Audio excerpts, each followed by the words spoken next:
Daniel McHardy on tour with Logan Swickles, Rugby World Cup today here on SENZ. We promised to deliver you wonderful insights throughout this show, and we've got an absolute ripper of an analyst joining us now, former fine halfback in his own day for Waikato, and of course with the Springboks as well after a sojourn to the Republic. Also played in the United Kingdom, so there's not a corner of the globe Kevin Putt doesn't know about. Putty, wonderful for you to join us for our inaugural show. How you doing? Yeah, Daniel, absolute pleasure. This is going to be a ripping tournament, is it not? If we can put our sort of, New Zealand loyalties to the side and look at it from a fandom perspective, this is the best ever, is it not? As far as, so many options available to us. Oh, I think what really makes sure of it is the TAB don't know. And when the TAB doesn't know, you know that you've got a decent flipping battle on your hands.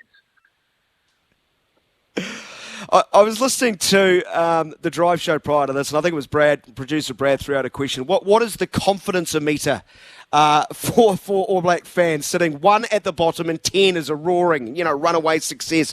But you read the game ever so well. I'd be fascinated to hear how you're feeling about New Zealand's chances. How well positioned are they, you think? Oh, listen, my personal opinion is probably not as relevant as a lot of people around the world who do this on a formal basis. And if you've got Brian O'Driscoll who is saying, Chivers, this is Ireland's time, but I'm scared of New Zealand. You're going over to the UK and you've got a couple of the top players hitting with this, but New Zealand. People I think they're more scared of us than we are actually optimistic of our own chances in this World Cup. I write the ABs off at any given stage.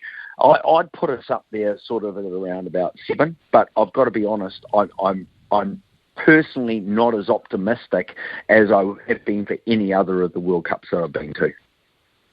I'll get back to that, your optimism, in just a moment, but to the fear factor of the All Blacks, is it just simply history, or is it the 2023 side that sends shivers? I would probably think the former, right? It's the pedigree that we bring, having done it in the past.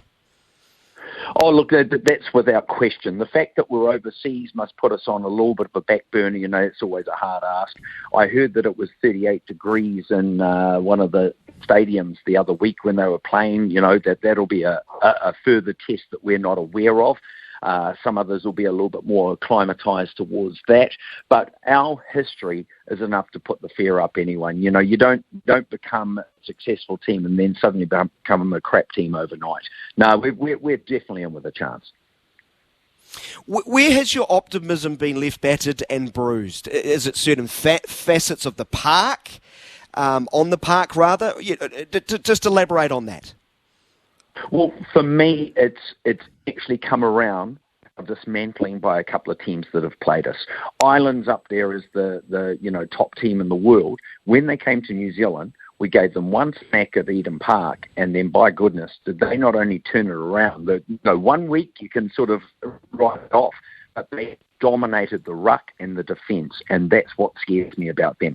This is going to be a World Cup that's dominated. I'd love to say it's about expansive play and all the rest, and some of the pool play may be that.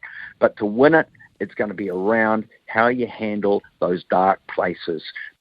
Phase, the defence around rucks, the pick and go. Ireland are the best team from 5 metres out in the world. They keep the ball, they're tough. So that's what I'm nervous about. We've been dismantled by them. We've been beaten by France, in France quite convincingly previously. So I'm picking snippets of big games, not how we play against Australia. I mean, who cares? Well, the proof's been in the pudding over the last couple of years, hasn't it, Kevin, as far as Australia? Gives us, at times, a bit of a false dawn. But even Australia, against a weakened side in Dunedin, pushed New Zealand to the very, very limit.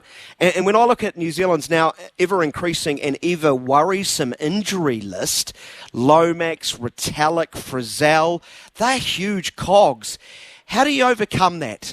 Do you actually have to change your approach? Well, look, you're actually highlighting, you're asking me as if I could solve it. It's the problem I see with us. I've said this before, that I believe we've got a team that could win the World Cup. I don't believe we've got a squad that can. And so for me, It's the 22, 23 players that you put into that and the combination of impact that you bring from a bench, and etc. Our front line 15 will take on anyone in the world, and on any given day, we will be the best team in the world.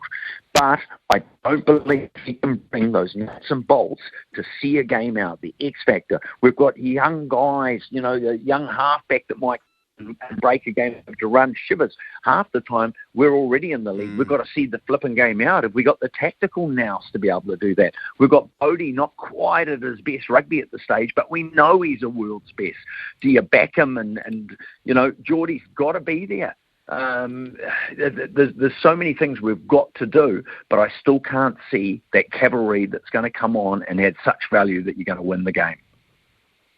Yeah, and I think, again, that's been reflected in games. It's been sort of mixed, the impact of the bench. They've had a good half here or there. They've had some pretty average halves here or there. And this French side is going to come at them full noise for 80-plus minutes. I'd like to get your thoughts on not only just the French, but maybe an individual player, their captain, a man who played a position you did, Dupont. Does your mouth water at the prospect of seeing him play rugby? He just seems like he just has so much time. Yeah, look, I mean, he's classy. And when we say classy, we've boned on for many years about how good Aaron Smith was, and he did it for nearly a decade of play, best in the world sort of stuff. But wow, there's a new light that's shining very, very bright. And you're right about how he actually drives the team around. And it's more than just around tactically. There's a confidence about him. People in the world comment how his impact off. Going to have a flipping TV program about him if he's not careful. He's become nearly a world icon for rugby. Well, Kevin, he did. I didn't sleep much last night, flicked on Channel Plus, as they would say here in France, and they had sort of a montage, a half-an-hour montage of the top 14 final, I think it was. Yeah. And basically it was just a camera following him. Intermax scored the match-winning try. That barely got a mention. He is a huge star. There's huge expectation. That could go one of two ways. It could be amazing for France, or it could implode. They could be weighed down by it. Well, this will define this guy's career, because he's been built up to be an absolute superstar. You'll remember Rich McCaw had it in the second one as well, and he delivered. This will be the moment for this kid. He's only 26, but, all the hype in the world, can he deliver?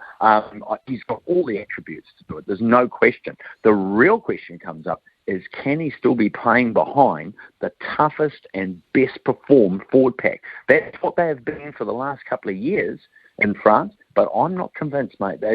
Maybe I'm reading this wrong.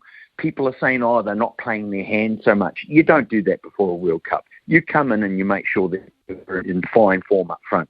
If he's behind a dominant pack, I'm convinced they'll win the World Cup. Interesting.